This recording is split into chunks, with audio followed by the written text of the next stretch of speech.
Je vous ai demandé d'être concentré. S'il vous plaît. Avec Corneille Nanga, l'UDPS avait un représentant au sein de la CENI, qui était le rapporteur Kalamba. Soyez concentrés. Aujourd'hui, aucun parti de l'opposition ne peut vous dire qu'il a un membre qui est représenté au sein de cette CENI. Il a parlé des instances. Moi, je ne vais pas vous parler d'instances. Je vais vous parler de l'institution président de la République. Heureusement que vous avez avoué que la désignation de Denis Kadima a fait couler beaucoup d'encre. Je vous rappelle. Mais c'est ce que vous continuez à faire. Président de la République. Vous n'avez pas d'argument même quand vous faites couler l'encre dans la population. Mais vous discrédit sur la scène. Vous n'avez pas d'argument. Je vous rappelle que le président de la République. Vous évoquez n'importe quoi. S'il vous plaît. Je vous rappelle que le président de la République est le garant du bon fonctionnement des institutions. Le zapping de Ici Direct. La question, c'est celle de savoir, vous comptez aller aux élections avec toutes ces réclamations? Il n'y a pas de réclamation, messieurs les journalistes. Ce sont des chantages inutiles. Certains opposants font des manifestations à Kinshasa. Ils disent qu'ils vont aux élections avec Denis Kadima ou sans Denis Kadima. Les autres à Lubumbashi.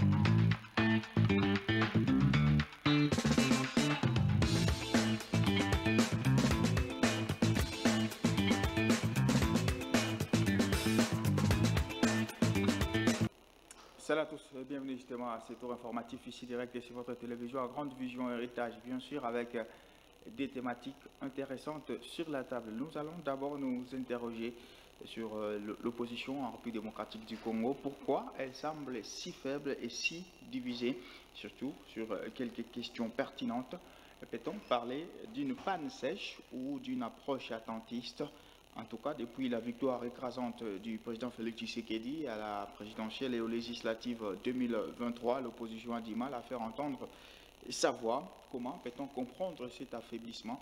C'est la question qui va orienter donc le débat de cette première thématique. Et puis, nous, toujours pour la politique ou sur la politique, renouvellement de la classe politique en République démocratique du Congo, où en est donc ce processus après donc, la mise en place de la quasi-totalité de toutes les institutions dans ces dernières quinquennats de Félix Tshisekedi. Est-ce qu'a-t-il réussi à renouveler la classe politique? Autant de questions que nous allons tenter de relever au cours de ces numéros d'ici direct. Mesdames et messieurs, vous avez le programme. Nous avons les micros. Bienvenue.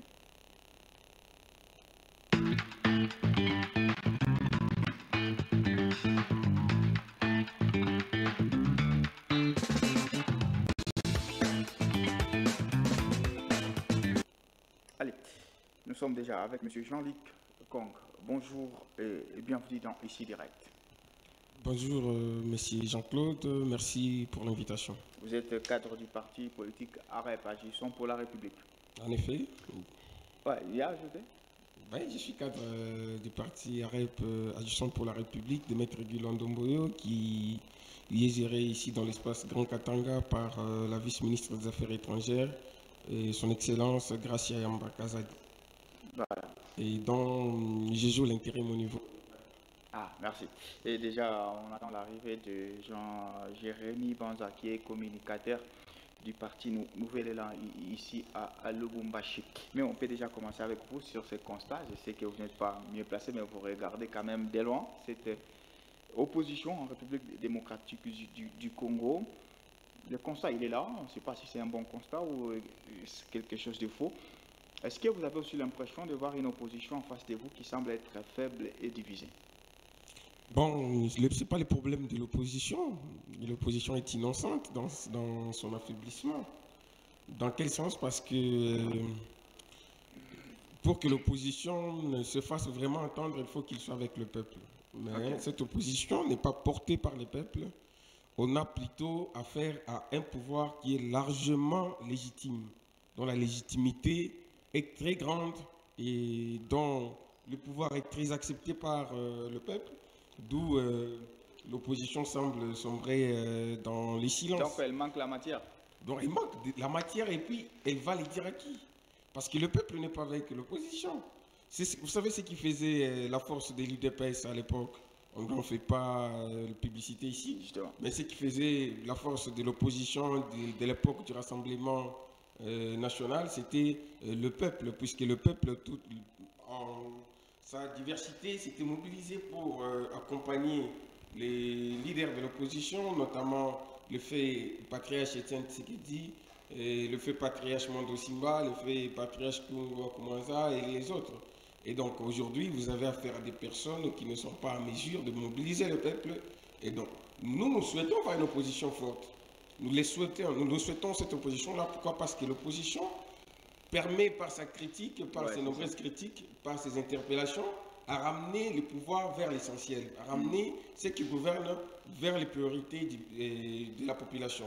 Mais quand on a affaire à une opposition amorphe, inexistante, bon, moi je me dis, ce n'est pas aussi de leur faute. Comme je l'ai dit ici, nous avons un pouvoir qui est largement légitime. Alors, il y a des choses, vous parlez quand même des patriarches qui nous ont quittés. Est-ce que c'est faute donc des personnalités clivantes ou que cette opposition sombre? Il n'y a pas des personnalités qui incarnent vraiment l'opposition?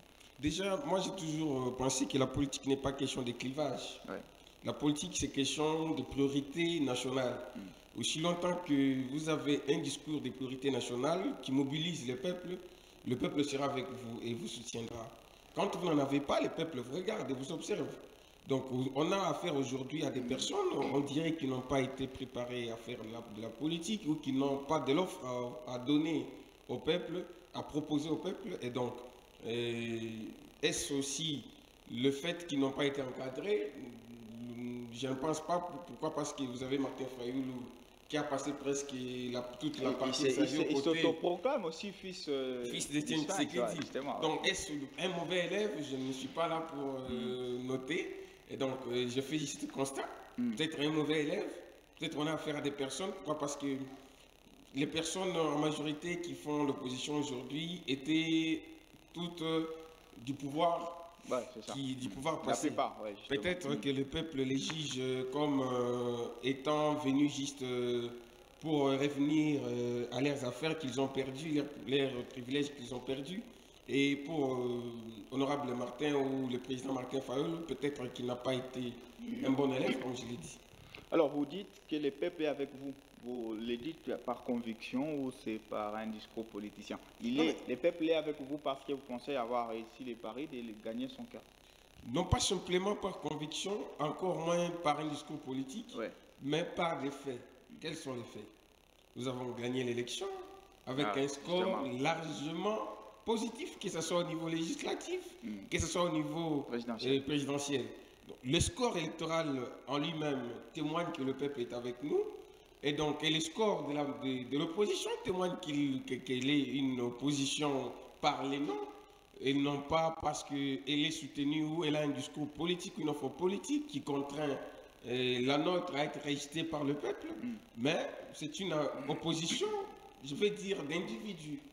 Voilà, ce n'est pas une opposition de la politique, du programme. C'est une opposition d'individus, ce qui fait qu'elle n'est pas en mesure de mobiliser le peuple. Est-ce que c'est une bonne nouvelle d'évoluer en tant qu'union sacrée-ciel sans une contrepartie aussi qui vous force un tout petit peu à recadrer ça? C'est une bonne nouvelle pour la démocratie congolaise de voir une opposition? Très mauvaise nouvelle. C'est une très mauvaise nouvelle. Je l'ai dit ici en début de ma prise de parole, que le pouvoir a besoin d'une opposition qui lui pousse au travail. C'est important. Ma conception de la vie a toujours été que sans concurrence, on ne saura pas mieux faire. C'est quand on a des concurrents de taille qu'on s'est dit non, si je fais de l'erreur, cette personne risque de me surpasser. Et donc dans cette concurrence, chacun essaie de faire le mieux qu'il peut. Alors lorsque nous sommes devant des personnes qui ne sont pas, on dirait, ne sont pas conscientes de la lourde tâche qu'ils portent comme opposants, eh bien je me dis, et puis regardez leur discours, leur débat actuel, comment ils s'étiraillent sur qui devra être le porte-parole de l'opposition, alors que la Constitution est claire là-dessus. Ouais. Moi, je me dis que ce sont des personnes inconscientes de la lourde tâche qu'ils portent. Et surtout maintenant sur les débats, parce que vous venez de l'épingler, les débats sur les porte-parole officiels de l'opposition, Martin Fayulu, Delis Sanga, qui pense ne pas prendre le train pour ne pas, et je cite, légitimer les institutions. Vous pensez que ce combat a-t-il encore un sens aujourd'hui de ne plus reconnaître les institutions pour cause simulacre d'élection? Vous pensez qu'ils sont toujours crédibles avec ce genre de discours aujourd'hui? C'est ce que je disais, ce sont des personnes inconscientes de la lourde tâche qui est la leur. La politique de la chaise vide n'a jamais payé. Okay. Nous avons fait la politique de la chaise vide depuis toutes les années que vous connaissez, DPS, l'opposition, tout ça. Nous avons fait cette politique, elle n'a jamais payé. Ces personnes-là qui disent qu'ils ne peuvent pas accompagner le gouvernement, en réalité, ce qu'ils disent, c'est qu'ils ne veulent pas accompagner le peuple dans la réalisation de ses aspirations. C'est cela.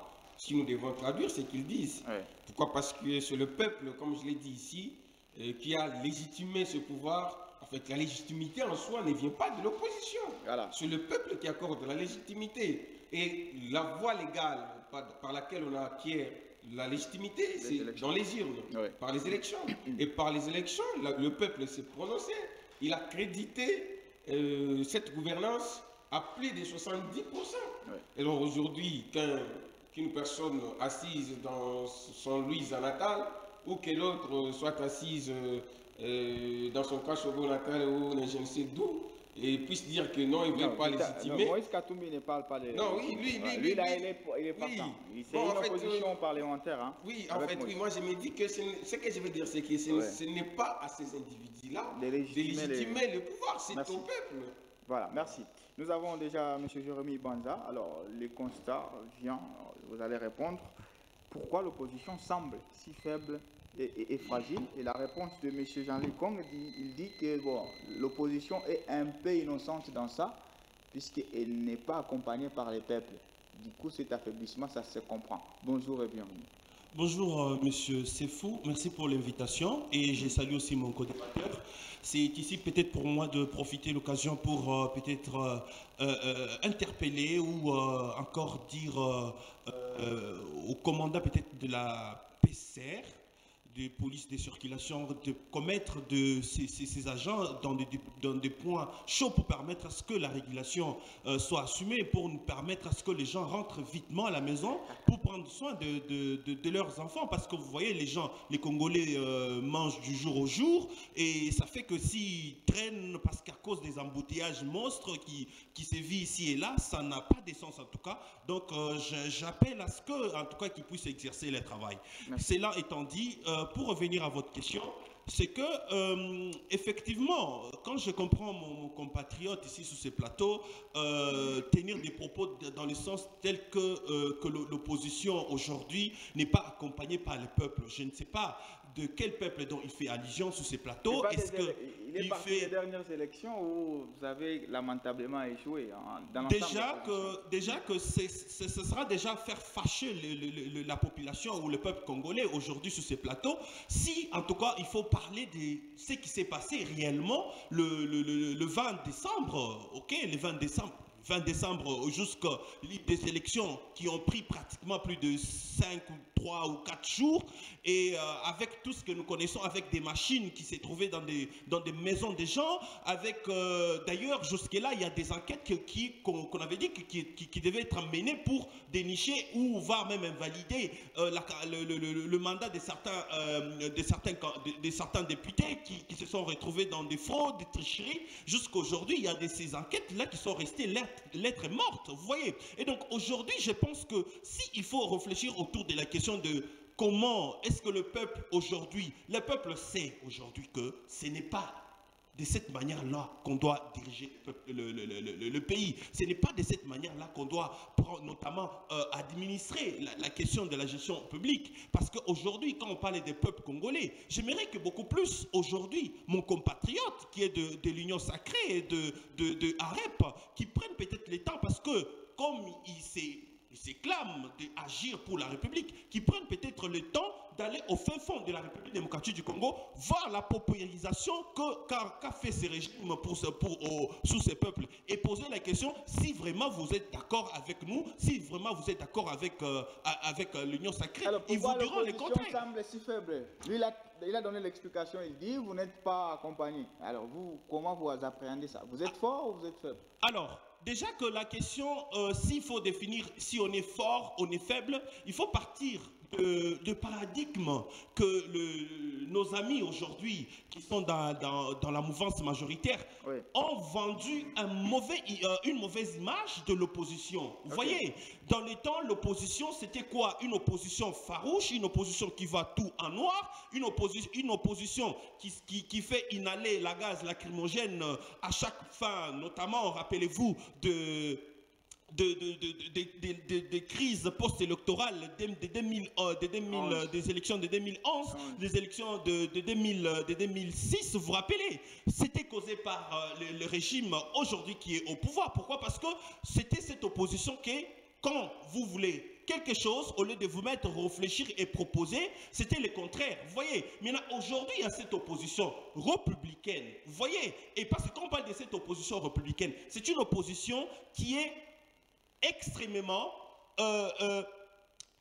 réglementée par la loi. Vous voyez, et cette loi, la loi du 4 décembre 2007, qui organise l'opposition à la République démocratique du Congo, c'est une loi qui n'a pas existé sous le mandat de M. Félix Tshisekedi. C'est une loi qui existe depuis 2007. Vous voyez, est-ce que si on pose la question à nos amis aujourd'hui qui sont dans la mouvance majoritaire, ils peuvent nous dire qu'avait-il fait à l'époque quand, notamment, la République démocratique du Congo était attaquée par toujours le M23 jusqu'à ce qu'ils ont même pris le Goma en 2013. Alors, vous avez vu, quand, permettez que je chute par là, parce que c'est des questions qui fâchent. Quand, à l'époque, quand on pouvait poser des questions, notamment en termes de qu'est-ce qu'il faut pour que cette opposition qui était hier et aujourd'hui qui est en train de gérer le reste public, quand on pouvait poser la question, qu'est-ce que vous proposez? Mais il disait quoi? C'est du théâtre, c'est du jeu de Kabila. Vous voyez? C'est-à-dire que c'était une opposition qui a malheureusement vendu cette image, cette opposition farouche, cette opposition qui va tout à noir. Mais aujourd'hui, cette opposition aujourd'hui, qui est une opposition républicaine, qui essaie de critiquer et d'apporter des contre-propositions, c'est cette opposition qu'on estime aujourd'hui que cette opposition est devenue faible, alors que ce n'est pas le cas. Vous pensez que vous existez donc? Aujourd'hui, l'opposition est faite en rapport avec la loi. Que dit la loi? Quelles sont les obligations de l'opposition? C'est ça. Et donc, quand on regarde les obligations de l'opposition, notamment, c'est son devoir. Son devoir, c'est dans le sens de connaître le projet, le programme d'action gouvernementale et les critiquer, éventuellement proposer des solutions. Mais c'est ce que l'opposition fait. Et vous voulez que l'opposition fasse autre chose que ça, ce qui n'est pas une opposition républicaine. Et donc, moi, j'en vais pour cette façon hier qui était de montrer l'image de l'opposition qui était pratiquement anti-républicain. Alors, permettez que je réagisse rapidement au propos de mon co-débatteur ce soir. Lorsqu'on parle de l'opposition, d'abord, j'aimerais partir de vos critiques du début. Lorsque vous parlez des élections du 20 décembre, moi, je suis étonné que vous puissiez contredire votre parti politique qui était le tout premier, je précise, le tout premier de tous les participants aux élections, à avoir félicité le chef de l'État pour son écrasante victoire en disant même que parce que la CENI n'avait pas encore rendu public, ils ont anticipé pour dire que les nouvelles qu'ils avaient étaient que, en tout cas dans tous les urnes, le chef de l'État était en tête des listes. C'est son parti politique qui l'a dit. Moi j'étais candidat, j'ai échoué aux élections. Ce n'est pas parce que j'ai échoué que je dirais que ceux qui m'ont gagné, si je dois le dire ainsi, ont triché. Non, ce n'est pas le cas. Être républicain, c'est cela. Se reconnaître que j'ai échoué et que l'autre a gagné. Je sais que je ferai, c'est de surveiller sa gouvernance et contredire peut-être là où il aura branché pour proposer au peuple la meilleure offre. Lorsque je parle ici de la légitimité, je dis bien, la légitimité, on l'obtient qu'auprès du peuple. Et le peuple ne s'exprime que dans les urnes. Et dans les urnes du 20 décembre, il a été proclamé que l'opposition est minoritaire et qu'elle avait lamentablement échoué à ces élections, que ces propositions ont été largement rejetées par le peuple. Et que le 20 décembre, le peuple avait, avait adopté, plébiscité, c'était un plébiscite total du programme, je vais dire ici, des acquis qui étaient proposés par le chef de l'État. Et nos candidats au niveau des législatives ont été massivement votés, élus. Pourquoi? Parce qu'ils avaient pour objectif, pour programme, d'accompagner le chef de l'État dans la réalisation ou la poursuite de sa vision.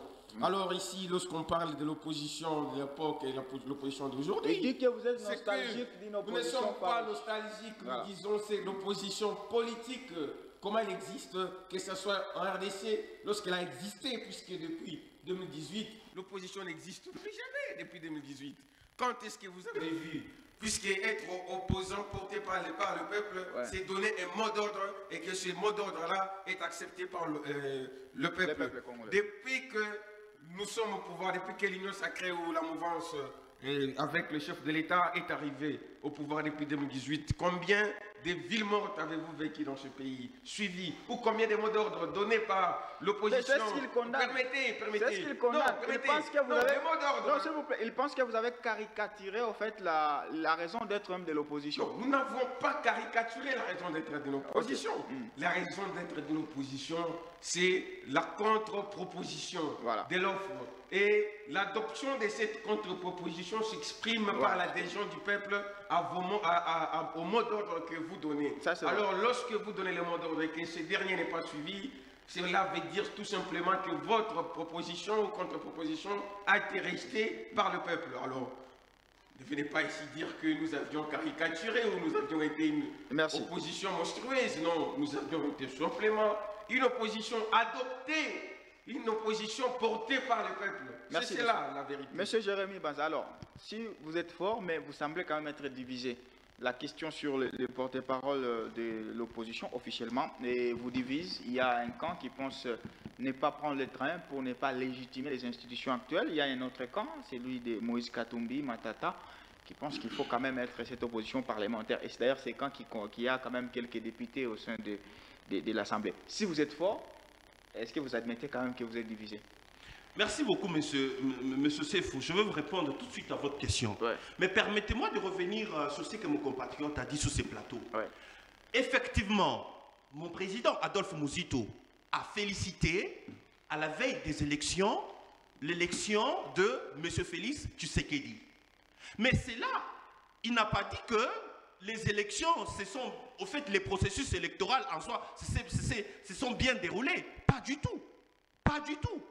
Parce que, il fallait noter qu'il y avait les élections présidentielles, les élections législatives nationales et provinciales. Et quant à ce qui concerne les élections législatives et provinciales, vous voulez dire qu'il y a eu élection là-bas? Vous voulez dire que tous ces candidats ou à seule l'Union sacrée puisse se taper 477 députés? Vous pensez que c'est vraiment des élections démocratiques qui se sont passées dans ce pays? Vous pensez que tout ce qui s'est passé autrefois, où on pouvait trouver des machines de vote dans des maisons de cadres de l'Union sacrée, vous pensez que c'était ça, c'est ce que vous appelez élection? Et ça, vous pensez que le fait que le président Adolphe Muzito a félicité le président Tshisekedi, ça veut dire qu'il a même légitimé la manière dont le processus électoral s'est passé? Il n'a pas le pouvoir de légitimer, je l'ai dit ici. Non, permettez de noter, parce que c'est mon temps de parole. C'est mon temps de parole, notez comme je l'ai fait. Parce que quand vous avez la parole, je me suis calmé. Vous voyez? Donc suivez et notez peut-être les observations. Et donc, j'étais en train de dire ceci. Et donc, ne croyez pas ou ne mettez pas dans la tête de ceux qui nous suivent que le fait que le président Adolphe Muzito a félicité M. Félix Tshisekedi de son élection, cela ne veut pas dire que nous avons effectivement dit que oui, le processus électoral s'est bien passé. Pas du tout. Pas du tout. Parce que c'est même la CENI. Ici, la République démocratique du Congo, nous savons que la seule institution qui était censée avoir des machines électorales, c'était quelle institution? C'est la CENI. Mais comment est-ce que ces machines se sont retrouvées entre les mains de certains cadres de l'Union sacrée? Vous voyez qu'aujourd'hui, si on parle de ces élections, si au pas de ces élections et que vous pensez que le peuple ne sait rien, vous vous trompez. Le peuple sait tout ce qui s'est passé. Vous voyez? Et revenir aussi à votre question, aussi permettez que peut-être pour permettre à ce que, pour enchérir, même faire aussi une parcellaire à votre question, c'est que en termes de l'opposition qui s'est passée, autrefois, ce n'était pas de l'opposition. C'était tout sauf l'opposition. Je vais vous lire les obligations de manière si vite. Les devoirs qui est reconnu à l'opposition. L'article 16 de la loi du 4 décembre 2007 donne les obligations, notamment l'opposition a l'obligation de respecter la Constitution, les lois de la République et les institutions, les institutions légalement établies, défendre les intérêts supérieurs de la nation, s'abstenir de recourir à la violence et au mode. C'est que vous faisiez autrefois quand vous étiez dans l'opposition. Et ça, vous pensez que c'était ça même l'image de l'opposition? Vous étiez en train de faire autre chose que l'opposition. Je vais revenir maintenant à votre question, M. Seff, que vous avez posée. Ouais. Si aujourd'hui, on parle de la question dans le sens que l'opposition est divisée, ouais. Je m'excuse de le dire. Et que même aussi pour cette langue qui s'élève que depuis 2018, il n'y a plus l'opposition. Mais écoutez, l'opposition rime avec la démocratie. Et donc aujourd'hui, si vous régnez l'opposition, ça veut dire que vous avez instauré un régime dictatorial dans ces pays. Non, et c'est qui ne peut pas passer. Ouais, et donc aujourd'hui, pour que vous puissiez vous mettre au fond de vous, qu'on parle de la démocratie, mettez aussi au fond qu'il y a de l'autre côté l'opposition qui existe. Et alors, si l'opposition aujourd'hui n'arrive pas à parler les mêmes langages, cela ne veut pas dire que l'opposition est divisée. Parce que déjà, il faut le savoir que l'opposition est plurielle.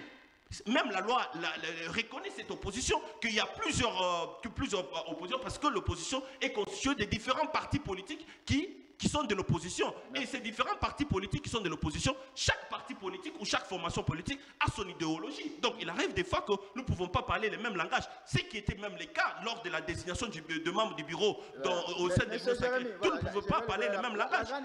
Est-ce que vous vous faites entendre? C'est ça la grande question. Parce que vous êtes divisé, mais vous vous faites quand même entendre. On sent qu'ici il y a Etienne Tshisekedi, des restes mémoire, il parlait. On sentait ici il y a quelqu'un. Est-ce qu'en étant divisé, pensez-vous que vos voix singulières sont entendues? Alors, déjà que quand on parle de la question, moi je ne sais pas ce que vous appelez par se faire entendre. Parce que quand vous dites se faire entendre, c'est comme qui dirait on ne parlait pas. C'est comme qui dirait on ne critique pas. Et pourtant... Il ne suffit pas de prendre une lettre. Il faut maintenant que la lettre ait des effets. Je vous en prie. Okay. Je vous en prie. Dans le sens que il faut que cette lettre ait des effets. Voilà. Dans quel cas? Par exemple, le programme d'action de Mme Toulouka, ouais, qui a présenté, notamment sur l'aspect qu'elle va créer pour le 5 ans, pour les 5 ans, 4 ans, 6,4 millions d'emplois. C'est que ça veut dire 1,5 par année. Et nous avons proposé. Nous avons critiqué ça. C'est insignifiant par rapport au nombre de jeunes que les universités jettent chaque fin d'année, qui avoisine 300 000 qu'est-ce que je sens dire, 3 000 étudiants au moins chaque année. Ce qui fait donc qui finissent, hein, 3 000 licenciés. Sur toute l'étendue de la République démocratique du Congo. Okay. On a fait cet effectif. Vous voyez ces statistiques. Et donc c'est insignifiant par rapport à ce qu'ils ont proposé dans leur programme d'action ou leur politique publique. C'est comme ça que nous on réfléchit. C'est par rapport à ça. Et donc c'est à eux maintenant d'intégrer cela pour que la République démocratique du Congo puisse avancer. Ce n'est pas le contraire de descendre dans la rue et c'est pas caillasser des choses qui n'ont pas d'essence. Monsieur Jean, est-ce que tout n'a pas été fait pour diviser cette opposition? Est-ce que la machine majoritaire n'a-t-elle pas divisé cette opposition? Nous n'allons pas faire du surplace. Mais sinon, je vais revenir sur ce que j'ai dit. J'ai dit ceci. L'opposition n'est pas la violence. Et encore moins, nous n'avions jamais fait la violence. Au contraire, nous étions des victimes de la violence. Vous vous rappellerez des militants de l'IDPS brûlés vifs au siège de l'IDPS, Ils n'étaient pas dans la rue. Vous vous rappellerez ici de la mémoire de Thérèse Kapangala. Une marche qui était conduite par les prélats catholiques et qui ont été abattus. Vous vous rappellerez ici des Rochers Mokendi. Étaient-ils des violents? Non, ce n'était pas des violents. Nous avions été martyrisés, au contraire. Nous n'avions jamais caillassé la maison des personnes. Au contraire, c'est dans nos installations que nous étions brûlés vifs. Ici, je parle de l'adhésion du peuple à la vision de l'opposition, à la vision d'un camp politique. Lorsque vous parlez ici des clivages, c'est quoi les clivages? C'est lorsqu'il y a des propositions qui s'entre-rejettent et que si le peuple adopte l'une de ces propositions, on dit non, le peuple accompagne ce camp ici. Alors, moi, je me dis, est-ce pour autant que cette époque-là n'étions pas divisés? Vous vous rappellerez que l'UDPS a connu des débauchages à plusieurs fois. Chibala est parti, Badibanga est parti, et ne parlons même pas du côté INC, qui, l'ancien celui de l'INC qui était ministre du budget, Pierre Kamoudia, ils sont partis. Autant de grandes personnalités de l'opposition ont été débauchées, ce n'est pas pour autant que l'opposition a été essoufflée. Au contraire, ici, nous avons affaire à un camp politique incapable de mobiliser le peuple autour de leur vision politique. Ça, c'est une évidence, cher Jean-Claude. C'est une évidence vérifiable sur le plan électoral, tout comme sur le plan pragmatique, en fait. L'opposition, c'est pragmatique. La politique, c'est du pragmatisme. Oui, vous devez respecter les lois de la République, mais en respectant les lois de la République, les positions que vous prenez, par exemple, lorsque vous parlez que la proposition, plutôt le programme gouvernemental n'est pas suffisamment élevé jusqu'au niveau des attentes du peuple, on aurait dû voir le peuple se mobiliser autour de votre vision, mais cela n'a pas été le cas. Pourquoi? Parce que le peuple considère... Non, ils ont proposé. Ils ont proposé, bien sûr. Ce que j'ai dit ici, lorsque nous contre-proposions contre le pouvoir de Kabila, vous le voyez, le peuple l'exprimait, le peuple suivait le mot d'ordre du feu patriarche Etienne Tshisekedi lorsqu'il vous disait voilà. Demain,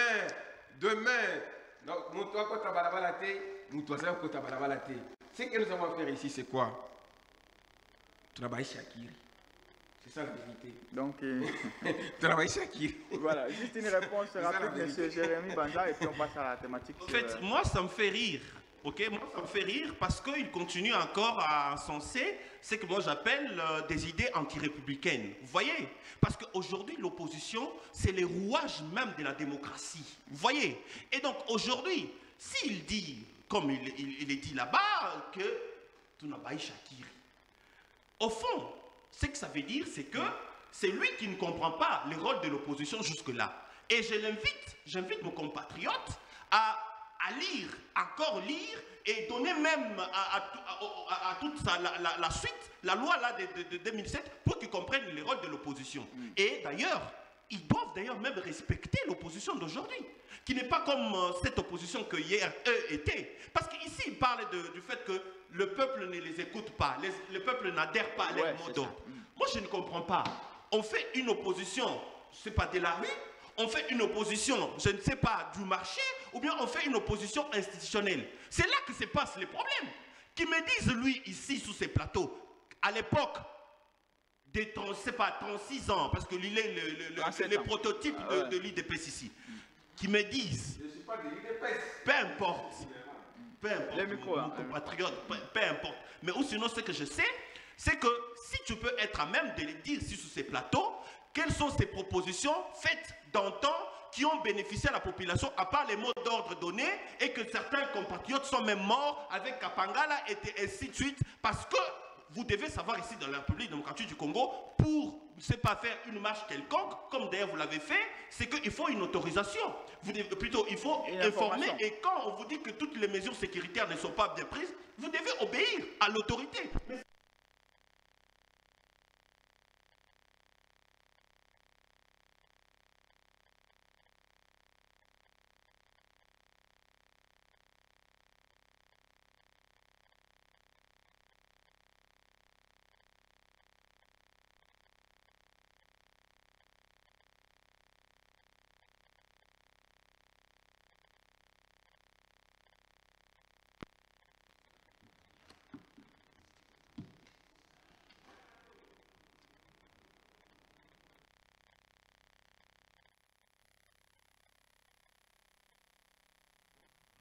Et donc, j'étais en train de dire sur ces plateaux que j'aimerais que mon compatriote nous dise au moins ce que, à leur époque, quand ils étaient à l'opposition, ce qu'ils ont fait comme des propositions qui ont même fait que le programme du gouvernement a été au moins plus ou moins aménagé par rapport à ces contre-propositions. C'est ce qui est important. Ce n'est pas l'opposition de donner les mots d'ordre, alors que de donner des mots d'ordre pour qu'il n'y ait une ville morte et qu'on sort, alors que cette population a besoin d'aller vaquer à leurs occupations pour nourrir, parce qu'avec les taux de dollars qui est de 280, ce qui n'arrive pas à permettre à ce que la population ne vive. Donc aujourd'hui, c'est important de ne pas faire cette opposition-là de la rue. Nous sommes en train de faire une opposition intellectuelle, une opposition rationnelle, de proposer pour que le gouvernement puisse s'intégrer et que le vécu des peuples congolais puisse changer. Allez, on va prendre une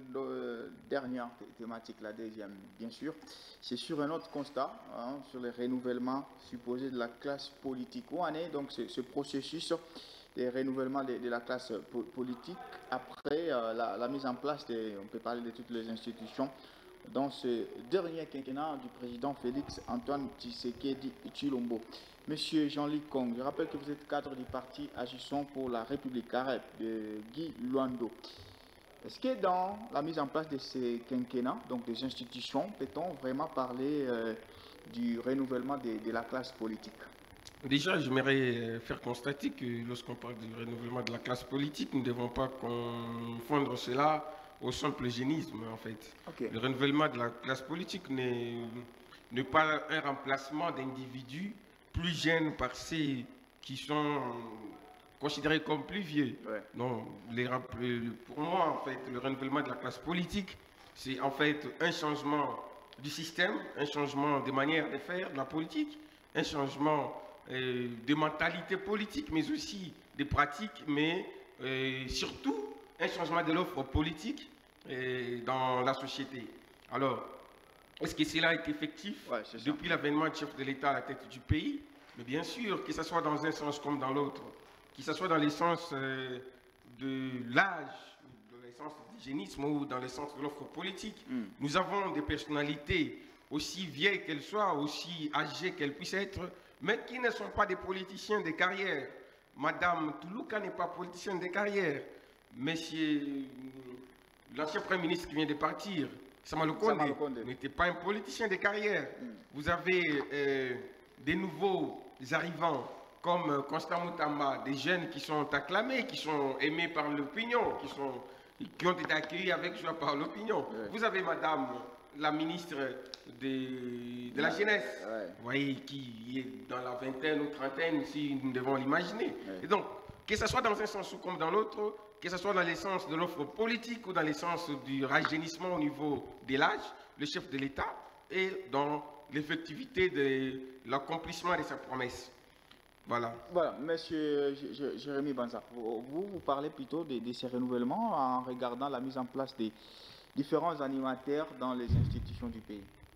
Bon, en fait, quand on parle de renouvellement de la classe politique, pas forcément seulement qu'on change de tête, vous voyez, parce que ce qui est vrai, c'est que on essaye nous sommes tellement en retard de beaucoup de choses, c'est qu'on essaye de réfléchir sur ces personnes-là qui ont eu à faire des preuves, des personnes-là qui, quand on regarde leur parcours managérial, c'est pas dans un portefeuille, c'est qu'on sent que c'est des gens qui ont tout donné pour que la République démocratique du Congo fasse au moins un pas au départ. Vous voyez, c'est beaucoup plus ça qui doit... Nous voulons beaucoup plus en termes de renouvellement de la classe politique. Alors, si on veut maintenant contextualiser, est-ce que dans le gouvernement ou les deux gouvernements de M. Félix Tshisekedi, est-ce qu'il y a au moins ces renouvellements de la classe politique? En fait, beaucoup plus les renouvellements de la classe politique ici, je ne dirais pas par rapport aux têtes, parce que nous avons vu dans ces pays qu'on nous a vanté des gouvernements des warriors. Mais après les 3 ans, nous avons vu leur bilan. C'était catastrophique, vous voyez. Et donc aussi pour les gouvernements de Mme Toulouka. Et donc, nous sommes en train de compter dans les 100 jours pour essayer de faire une évaluation pour dire qu'effectivement, il y a eu un renouvellement de la classe politique dans le sens d'apporter un vent. Les changements des systèmes, mentalités. Effectivement, effectivement. Ce n'est pas sur les individus. Ce n'est pas sur les individus parce que les individus. En fait, ici, nous devons entendre dans ce qu'on a l'habitude de dire que faire des institutions fortes, vous voyez, pas des individus forts parce que les individus sont passagers, mais faire des institutions fortes afin que la République démocratique du Congo puisse décoller. C'est beaucoup plus ça, c'est que nous sommes en train d'étendre. Donc aujourd'hui, nous sommes en train de voir, d'observer la manière dont Mme Toulouka va faire dans les 100 jours pour essayer au moins d'apporter quelques observations. Parce qu'il faut les noter, la République démocratique du Congo bientôt va fêter ses 64 ans. Donc ça fait qu'aujourd'hui, nous devons quand même nous mettre sous l'orbite des développements. Et nous ne devons pas nous développer avec des personnes que nous estimons des nouvelles têtes, alors que dans cette nouvelle tête, il n'y a rien pour apporter à la République démocratique du Congo. Merci, j'aimerais quand même faire... c'est la question. Faire le point pour savoir que, et pour dire que lorsqu'on parle du renouvellement de la classe politique, cela n'est pas de l'apanage du pouvoir, que ce soit dans l'opposition.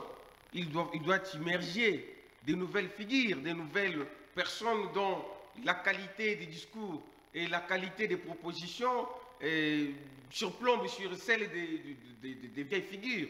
Et donc, ce n'est pas simplement de l'apanage du gouvernement ou de ceux qui gouvernent, mais aussi de ceux qui sont dans l'opposition. Parce que l'opposition, aujourd'hui, s'il y a élection demain, comme elles ont été anticipées en France, quelles sont les nouvelles figures de l'opposition qui peuvent émerger pendant ces élections-là, qui émergent aujourd'hui par la qualité de l'élection. Mais on a l'impression que c'est la même chose aussi chez vous. Quelles sont les nouvelles qui peuvent émerger? Voilà, aujourd'hui, nous avons des figures comme son Excellence Maître Guy Londomboyo, mais c'est une nouvelle figure politique. Vous avez vu comment elle a brillé en espace d'1 année d'existence de son parti politique.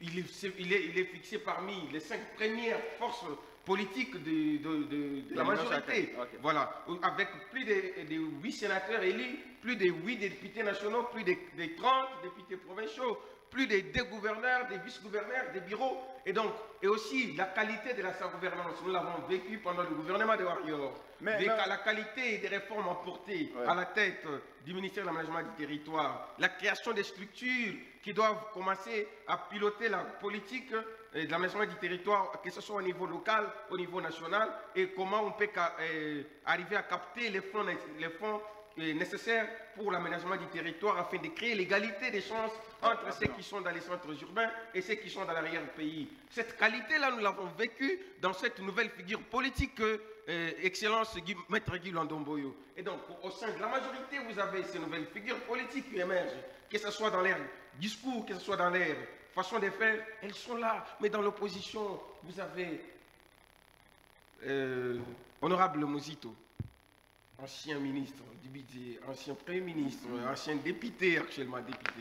Vous avez président Moïse Katumbi, gouverneur, député, et voilà, maintenant il attend, je ne sais pas quoi.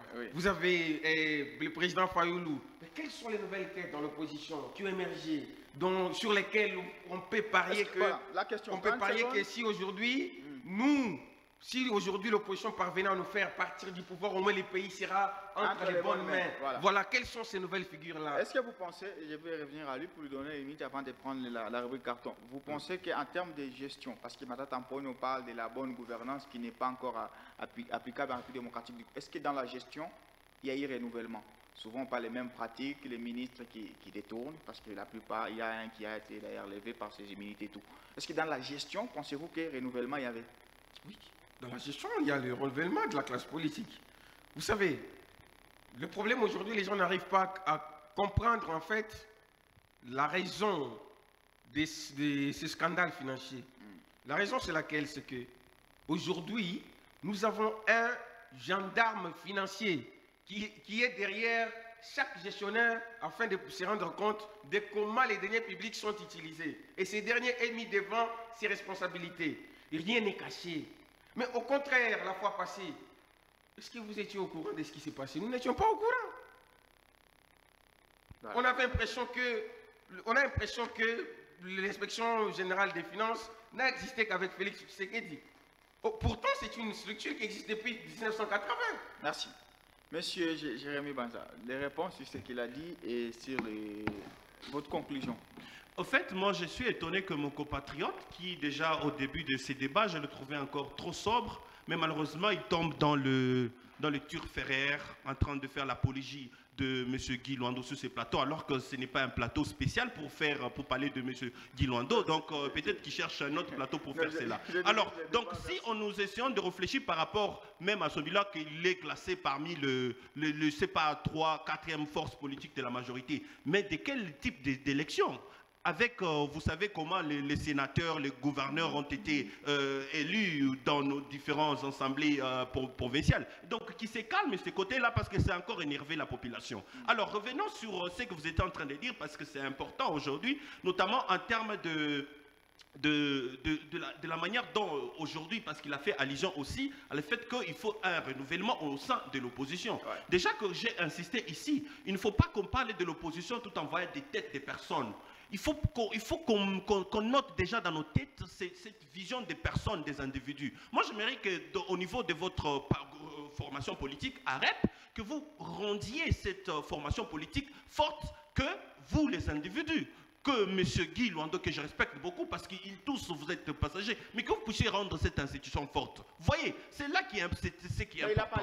Et vous allez le rendre, non pas en termes de figure, telle figure non. C'est quand on veut parler par exemple de la politique, on peut trouver des valeurs. On sait que par exemple dans AREP, ce sont des gens qui ne trichent pas. Même quand il y avait des gens, quand ils vendaient des machines, je ne sais où, il fallait les obtenir, on sait que non, telle formation politique, bien que de la majorité, a dénoncé et n'a pas voulu être trempé dans ce genre de saleté. Vous voyez, c'est même ça que nous voulons. Ça s'appelle renouvellement de la classe politique. Et pour parler même de l'opposition, renouvellement de la classe, c'est par rapport à la qualité des débats aujourd'hui. Vous voyez, parce qu'aujourd'hui, la plupart des gens d'ailleurs de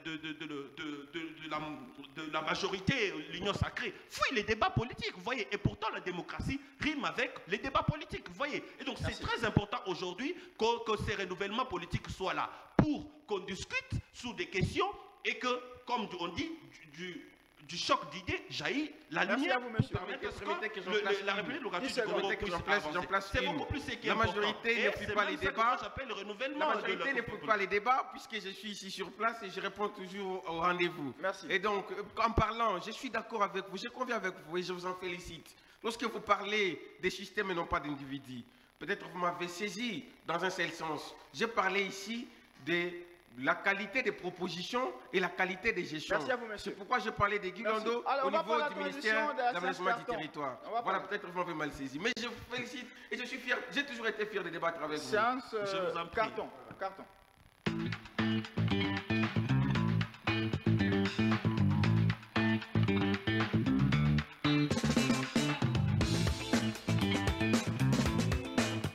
Allez, on va finir justement avec vous, M. Jean-Luc Kong et M. Jérémy Banza, par notre séance fatidique carton. On commence avec vous, M. Jérémy Banza, communicateur du parti Nouvel Élan. Quel carton aujourd'hui vous l'adressez à qui? Je prends les cartons jaunes. Avertissement? Les jaunes, l'avertissement, d'accord. Oui, avertissement, c'est à cette partie de la majorité de l'opposition, parce que l'opposition est reconnue dans sa plurielle, et que de revenir au bon sentiment et de regarder tout droit, parce qu'aujourd'hui nous avons besoin de voir une opposition beaucoup plus efficace afin de réfléchir sur les questions des républiques et aussi sur le programme de gouvernement, parce que c'est au travers des programmes de gouvernement qui va faire ce que le vécu quotidien des peuples congolais puisse changer. Ce ne sera pas autre chose. Donc aujourd'hui j'appelle à la rationalité, notamment de M. Martin Fayoulou, que je respecte beaucoup. J'appelle à la rationalité de M. Délice Sanga de revenir au bon sentiment, à cette histoire de s'opposer pour vite qu'on puisse tabler sur le règlement intérieur et éventuellement passer à la désignation démocratiquement de porte-parole qui reviennent au bon sentiment, parce que si même on les a tendu la main, c'est en qualité de républicains, vous voyez. Donc, je crois que c'est important pour eux, pour qu'en fait que la République démocratique puisse avancer. Les jaunes, donc, merci. Monsieur Jean-Luc Kong.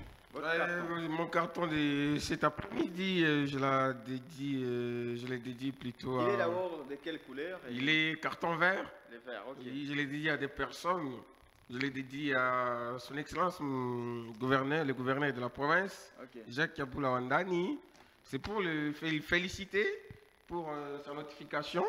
Et nous attendons la sortie ou soit la présentation du nouveau programme de gestion de la province que nous comptons accompagner, que ce soit dans son enrichissement ou dans sa mise en application. Et le même carton, je le partage aussi à Mme Francine Wabikatempa, celle qu'on appelle Poutine au niveau du parti AREP, qui a accompagné le gouverneur dans sa campagne. Elle a accompagné, elle a fait quoi? Voilà, elle a accompagné dans la composition de son équipe de campagne aussi, la réussite de leur projet électoral. Merci. Merci à vous, monsieur, en tout cas. Alors, dans pratiquement 6 minutes, ma montre faisant foi, vous allez suivre la grande édition du journal. Il sera donc de 18h à Kinshasa, 19h à Goma. Merci de nous avoir suivis. Restez curieux en suivant nos programmes et au revoir.